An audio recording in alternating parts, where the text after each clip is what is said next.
नमस्कार किसान भाइयों, स्वागत है आपका हमारे YouTube चैनल में। जैसा कि आप जानते हैं कि गेहूं की बुआई लगभग सभी क्षेत्रों में हो चुकी है और हमारे किसान भाइयों के सामने गेहूं की फसल में बहुत सी समस्याएं आती हैं। जैसे गेहूं की फसल में खरपतवार व रोग की समस्या, फसल में पीलेपन की समस्या तथा पौधों की ठीक तरह से बढ़वार न होने की समस्या। तो किसान भाइयों, आज हम इन समस्याओं की रोकथाम के बारे में बात करने वाले हैं। अगर सही समय पर रोकथाम नहीं किया गया तो गेहूं के उत्पादन में काफ़ी कमी आ जाएगी।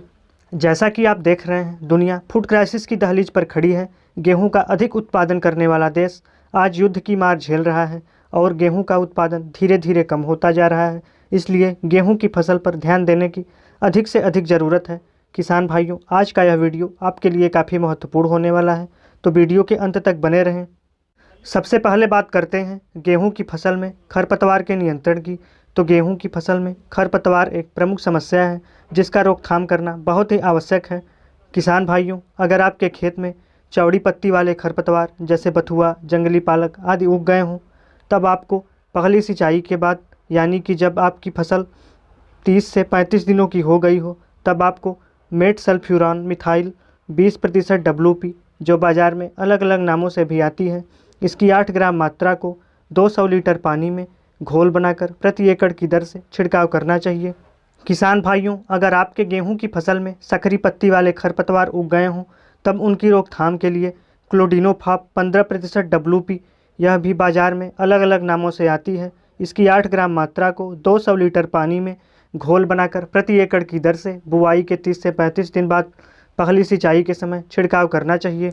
किसान भाइयों, अगर आपके खेत में चौड़ी पत्ती तथा सकरी पत्ती दोनों तरह के खरपतवार उग गए हों, तब आप उनकी रोकथाम के लिए कृषि अनुसंधान संस्था द्वारा रिकमेंड की गई दवा एशियम 9 की 250 ग्राम मात्रा को 200 लीटर पानी में घोल बनाकर प्रति एकड़ की दर से बुआई के 30 से 35 दिन बाद छिड़काव करना चाहिए।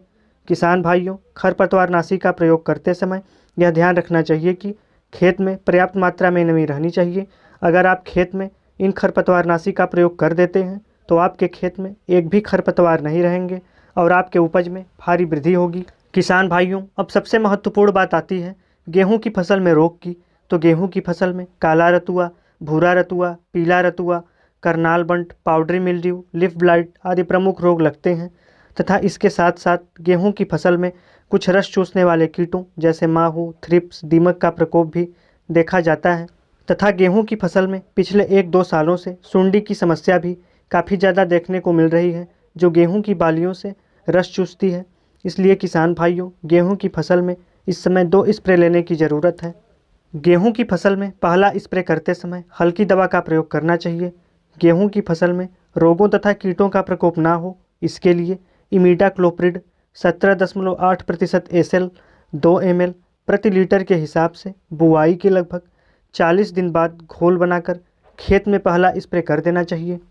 गेहूं की फसल में रोगों तथा कीटों से बचने के लिए दूसरा स्प्रे क्लोरोपायरीफास 50% प्लस साइपरमेथ्रिन 5% नामक दवा की 2 ml मात्रा प्रति लीटर के हिसाब से बुआई के 80 से 90 दिन बाद छिड़काव करना चाहिए।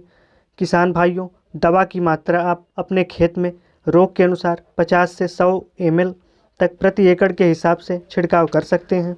अगर आप गेहूं की फसल में यह 2 स्प्रे कर देते हैं तो आपके फसल में रोगों तथा कीटों के लगने की संभावना एकदम खत्म हो जाएगी। किसान भाइयों, अगर आपकी गेहूं की फसल पीली हो गई हो, तब आप 15 लीटर पानी में NPK घुलनशील खाद 19-19 75 ग्राम तथा इफ्को कंपनी की सागरिका जो लिक्विड फॉर्म में आती है, आपको 15 लीटर पानी में 30 ml लेना है और फिर उसके बाद 15 लीटर पानी में 75 ग्राम आपको जेलेटेड जिंक लेना है और फिर इन तीनों को मिक्स करके स्प्रे कर देना है, जिससे आपकी गेहूं की फसल में पीलेपन की समस्या दूर हो जाएगी और इसके साथ ही साथ पौधे की अच्छी तरीके से बढ़वार भी होने लगेगी।